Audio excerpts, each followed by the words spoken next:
கிழக்க வாச சன்னதிக்கு கிளம்பிட்டாளா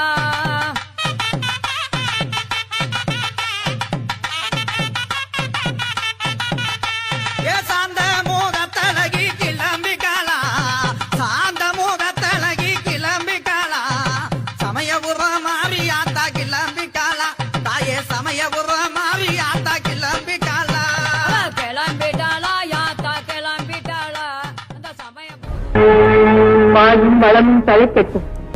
தென்பாண்டி மண்டலத்தில் சிவகங்கையின் பெயர் நிலைக்கட்டும்.